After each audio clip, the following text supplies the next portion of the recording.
In the news tonight, Barbados hosts GUBA Awards to strengthen Africa-Caribbean ties. One insurance company is moving with speed to reduce vehicular accidents. Young Barbadians are being encouraged to look beyond these shores for opportunities. And in sports, the rain puts paid to Windies' hope of winning the T20 series with New Zealand. The headline news is brought to you by National Transformation Initiative, shaping the Barbadian. Broadcasting from our studios in the Pine St. Michael, this is CBC NewsNight, starting now.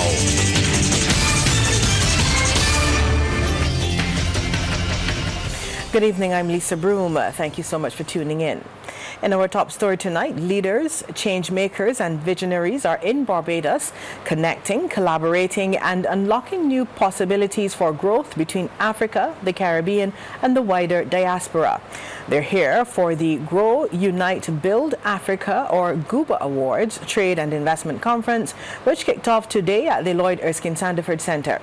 Anesta Henry attended and filed this report. You spoke about the GUBA conference presents networking and other opportunities for Barbados's private sector and other parties from around the globe interested in fostering growth between Africa, the Caribbean and the wider diaspora. It comes at a time when local authorities have been encouraging Barbadians to seek out markets other than the U.S. for goods and service, given recent tariff and other trade challenges. The GUBA conference seeks to foster just that. Under the theme Reclaiming Our Atlantic Destiny, Build, Connect, Renew, this series aims to deepen cultural and economic ties between Africa, Barbados, and its regional neighbors. The interactions taking place are intended to cultivate meaningful partnerships in trade, investment, and heritage. That's why Deputy Prime Minister Cynthia Bradshaw says Barbados fully supports what the goals of the conference are. She says Barbados continues to create a favorable business climate, adhering to international standards that ensure investors and partners can cooperate with confidence. She told the conference attendees transparency, agility, and forward-looking policy initiatives remain guiding principles for government. Our network of double taxation agreements, Botswana, Mauritius, Seychelles, Rwanda, and Ghana, along with a bilateral investment treaty with Mauritius and a tax information exchange agreement with South Africa, ensures that Barbados is a welcoming and a strategic gateway for African investment into the Americas.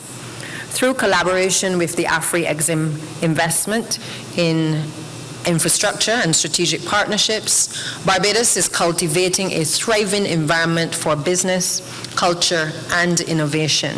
And Barbados is building the foundation for long-term prosperity that benefit both Africa and the Caribbean. Barbados is actively engaging its young people, our future leaders, to help us build systems that allow ideas to flourish and to reimagine and construct equitable and prosperous futures. Whether it's in air and shipping links, to strategic cooperation in life sciences, pharmaceuticals, renewable energy, and education, Barbados continues to renew its commitment with Africa. Contributing to the conversation, Minister of Energy and Business, Senator Lisa Cummins, says she sees the potential for the establishment of an energy infrastructure fund that allows us to crowd in investment capital that the diaspora, that locals, that African investors can invest in, and those projects would come from south to south, connecting our Atlantic destiny here in the Caribbean and in the African continent. Beyond its cultural significance, Barbados is also a dynamic hub for business, trade, and investment. Mindful of that, President and Chief Executive Officer of GUBA, Lady Denta Amateng, is extending gratitude to the government for hosting the conference. Through the GUBA Awards Trade and Investment Conference and the GUBA Foundation, we transform dialogues into development and culture into capital. Our vision is very simple, yet powerful. We ensure that our descendants of Africa, no matter where they live, have a stake in the future of the continent. The Sold Out Forum ends on Wednesday. Anesta Henry, CBC News. As the frequency of accidents remain a major headache for authorities, one insurance company is seeking to do something about it. Cooperators General Insurance Company has exposed its policyholders to defensive driving, holding a training session at the Lloyd Erskine Sandiford Center. Again, we hear from Anesta Henry.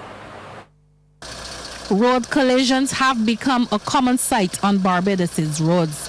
Chief Executive Officer of Cooperators General Insurance, Anton Lovell, says over the past 2 years, Cooperators General Insurance have been averaging just over 200 new motor collisions monthly. He says this equates to about 7 accidents daily. And this is just collisions involving our policyholders. I estimate the national average has to be no less than 15 collisions daily, and I'm being very conservative with that number. With the rapidly increasing cost of motor claims, Mr. Lovell says that the increasing number of collisions is not sustainable. The average cost per claim in the recent past was about $6,500. Now we are looking at approximately $10,000 for each collision.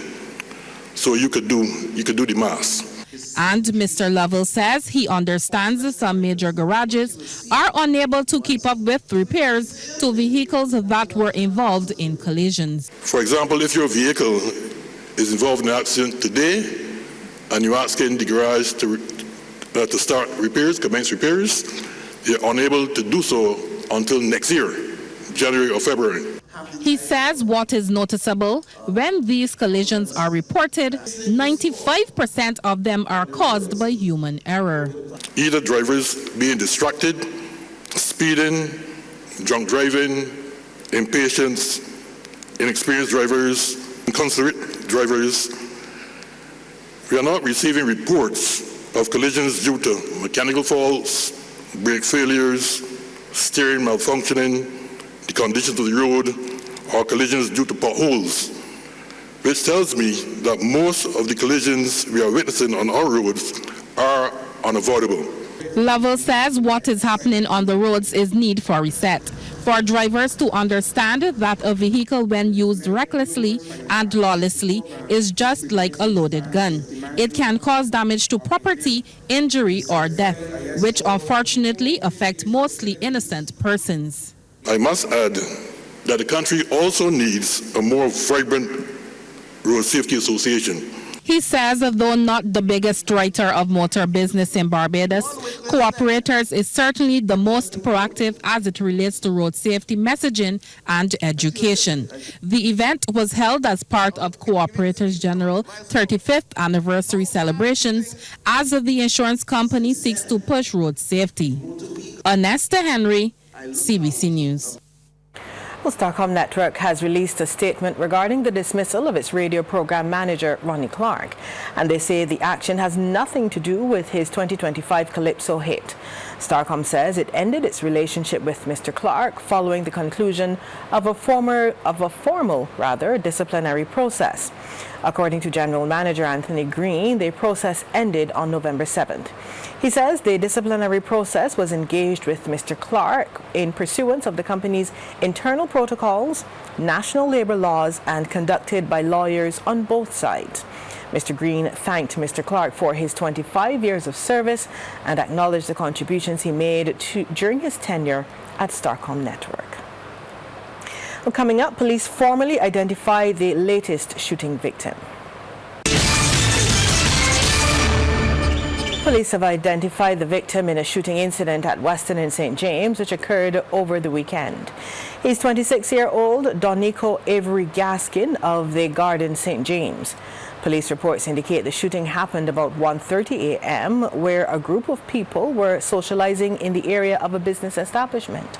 One of those people entered his vehicle to leave and was confronted by 3 armed masked men who discharged their firearms. The man in turn drew his licensed firearm and also discharged a number of gunshots, injuring 2 of the men. Gaskin succumbed to his injuries at the scene. The other injured assailant was transported to the Queen Elizabeth Hospital by ambulance.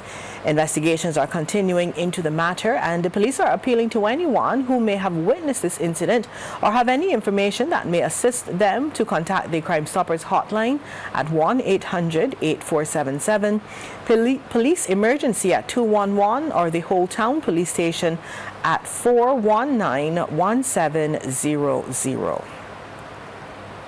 A 15-year-old boy appeared in court today on a number of firearm-related charges. He's accused of using an illegal firearm and causing serious bodily harm to Edward Seeley, Kemo Brathwaite, and Tyrone Blackman. All of the incidents allegedly occurred on November 4th. The accused appeared before Magistrate Carolyn Ward Sargent in the Oistins Magistrates Court and was not required to plead to the indictable offences. He was remanded to the Government Industrial School at Dodds and is scheduled to reappear in court on December 8th. The Ministry of Educational Transformation is holding on to its bold vision of ensuring every child in Barbados can read competently and confidently by the age of 7. Chief Education Officer Dr. Ramona Archer Bradshaw says this is because every Barbadian child has the right to become a reader. She says this vision is as a result of research which shows that children who read for pleasure are more engaged learners, developing strong language skills and perform better academically. Dr. Archer Bradshaw was speaking at Mount Tabor Primary School, where the Prince Goodwill D. Famouche Foundation, or PGDF Caribbean Inc., donated a Little Library as part of the Barbados is Blooming Little Libraries initiative.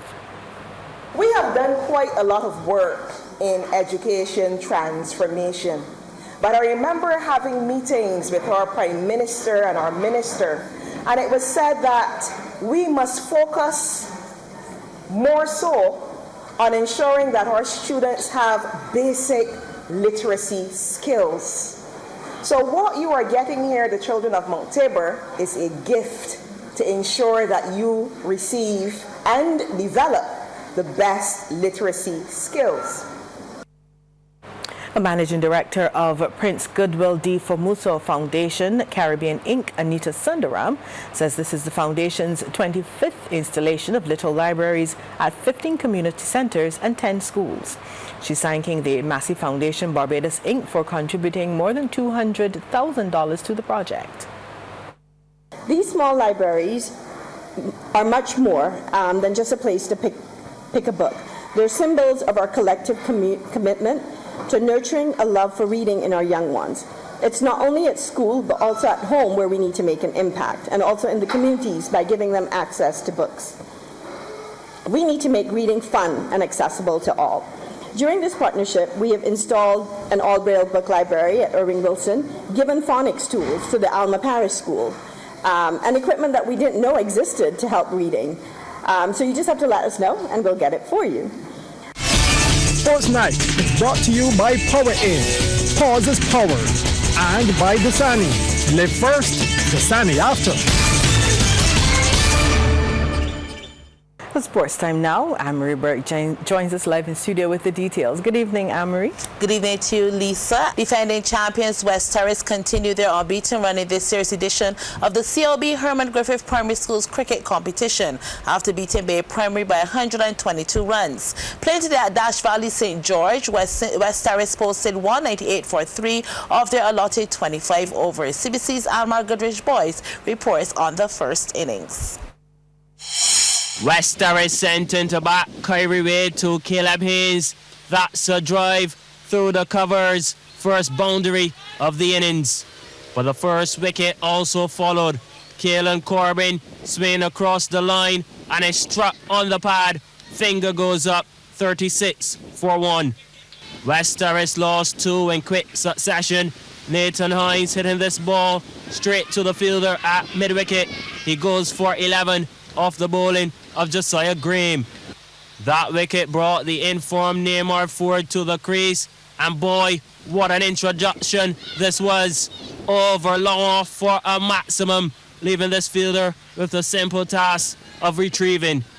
Graham again to Ford. This time it's tugged away got some help from the misfield, but boundary nevertheless. Ford was on a rampage, taking a liking to Graham's bowling. Boundary after boundary. Caleb Haynes got in on the action, pulling this one away off Jakairo Telius. Ford continued his onslaught here. This shot splitting the fielders 4 more. But Ford went for one big shot too many. Lofting this one into the air, and the catch is taken by Matthew Daniel. Big wicket for Bay Primary. Damage already done though. Ford goes for 29. West Terrace 148 for 3.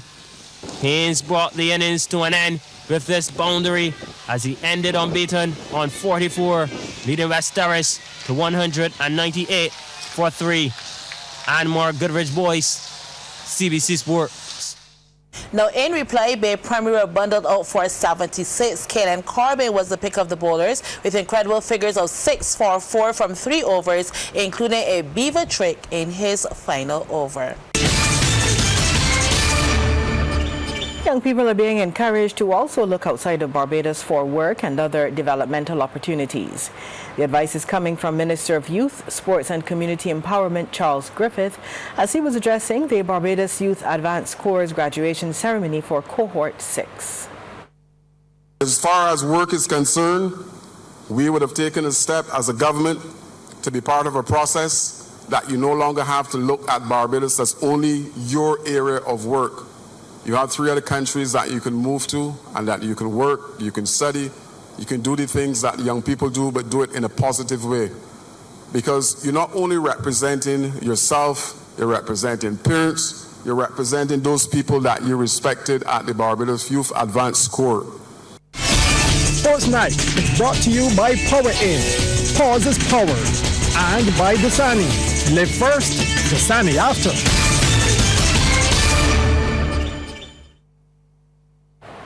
And Anne-Marie is back with the second half in sports. Over to you, Anne-Marie. Thanks so much, Lisa. Now, Chargers Women and Foundation United Men are the champions of the Goddard Enterprises Limited Senior Barbados Volleyball Association's knockout competition. Playing at the Wildy Gym over the weekend, Chargers dropped 2 sets but got past Foundation United in the women's final, while Foundation United dispatched Police 3-1 in the men's final. CBC's Damien Best reports.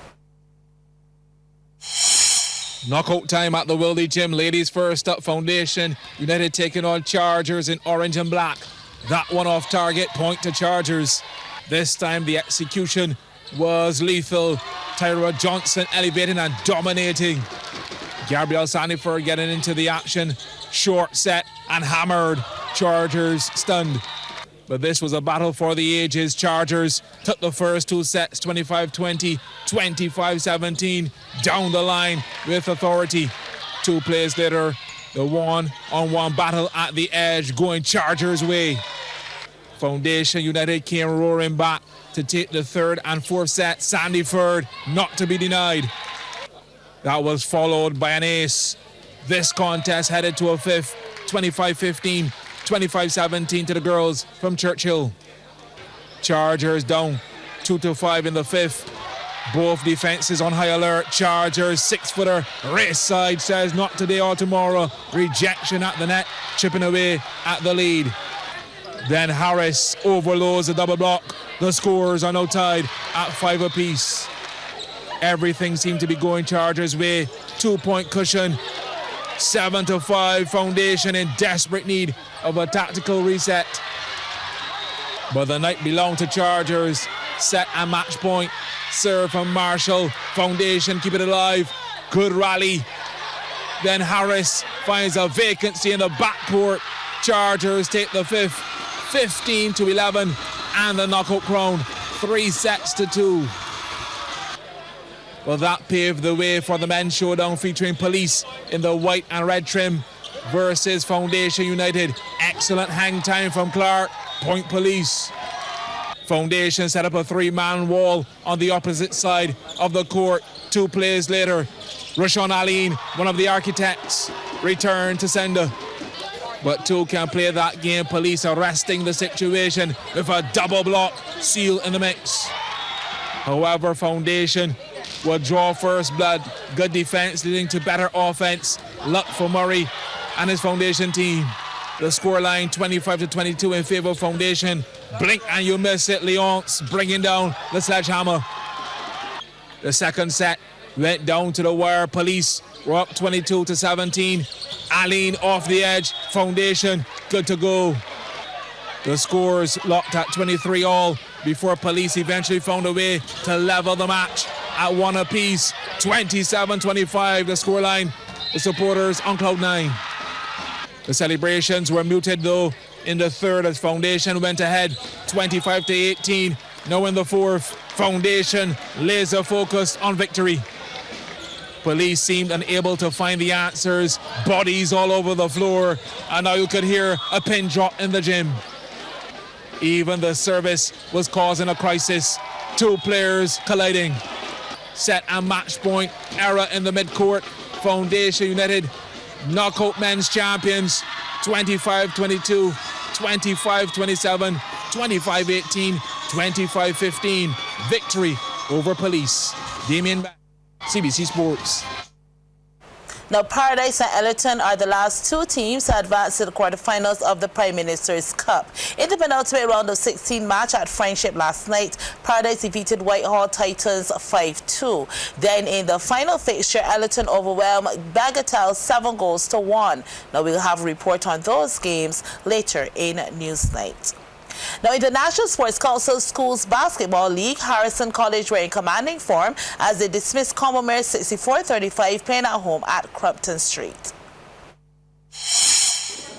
We are at Crumpton Street where Harrison College in the red hosted Combermere, and there was no stopping the college boys on home court. That's their point man Isaac Griffith with a nice floater.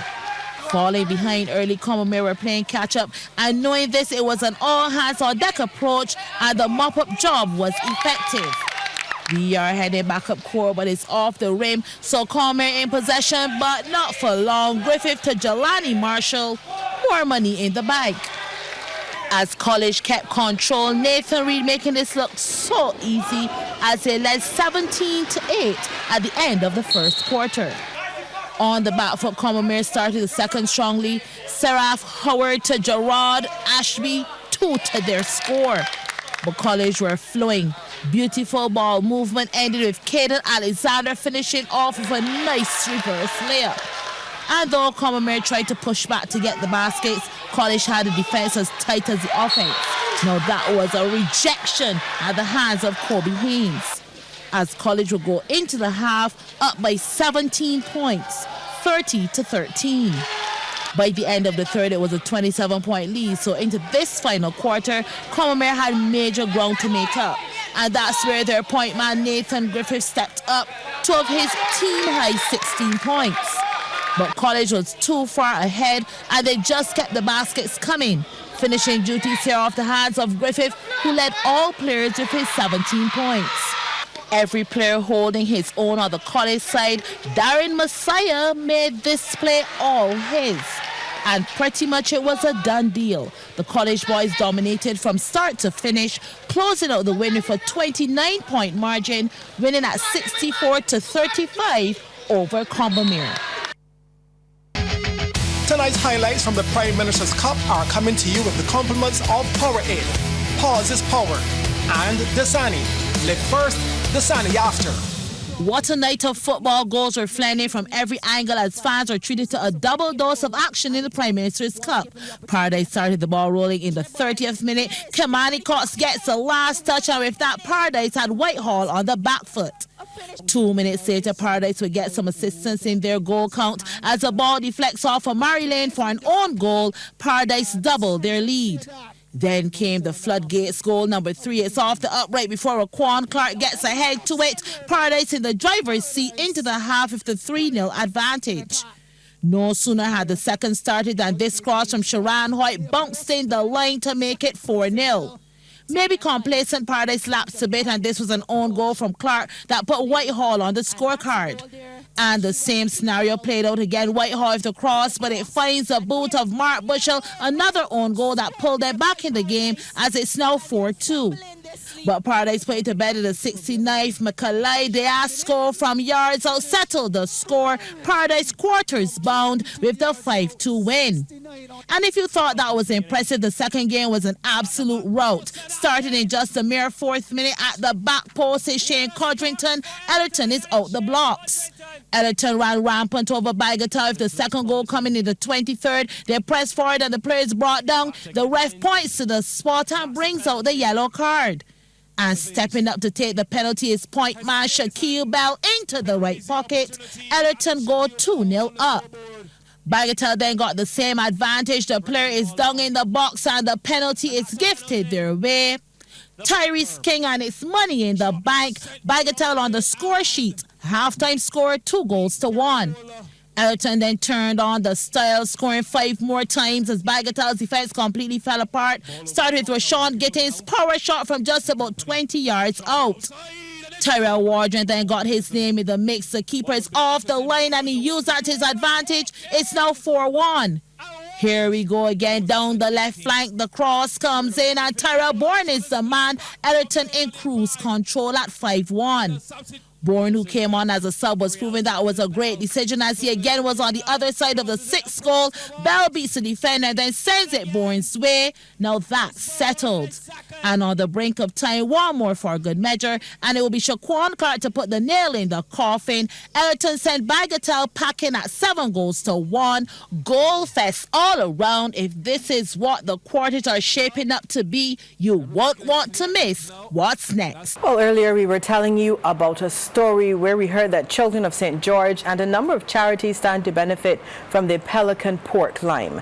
A word of that came from Master of Lodge Pelican, Elson Gaskin, during a media briefing at the Masonic Center at Salters in St. George today. As we told you earlier, Trevor Thorpe has the details. Outside of the benevolence that will materialize from the fundraiser, patrons with diverse eating habits will be accommodated. This is our major fundraiser. We've done this quite successfully for the last 10 years or so. The funds we use to support various charities. We contribute to the District Grand Lodge of Barbados' scholarship at the UWI. We support the Boy Scouts Association. We support the Salvation Army. We support children who from lower income families who go to the primary schools in the St. George area. So there are a lot of things that we do in the name of charity, and on occasions there are miscellaneous calls on our charity as well. This year's event will take on an even more significant meaning because of the severe damage that Hurricane Melissa caused in Jamaica. The devastation has given the event an additional layer of importance or urgency. It's about giving back to the community around us, and now the wider community farther afield in the case of Jamaica. Because if something happened in Barbados of that devastating quality, I am sure that we'll be looking for our regional brothers and sisters to respond. Barbados has so far been spared the ravages of a major hurricane, but it doesn't mean that it can't happen. The lodge official says the Pelican pork lime has grown in stature and is set to become a national event. The event is open to the general public. We have I would say a big following among the general public, inclusive of friends and family, of members of Lodge Pelican. But the event over the years, I believe, has taken on a life of its own. It's something that's looked forward to on the social calendar, and I think we've reached the stage where we have to take it nationally, but not this year. This year we are still keeping it still at the Salters Masonic Center on Saturday the 15th of November.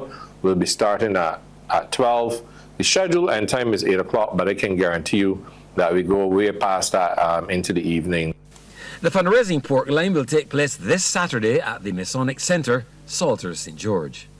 Trevor Thorpe, CBC News. And that's news for tonight. On behalf of the entire team, thank you so much for tuning in. Good night.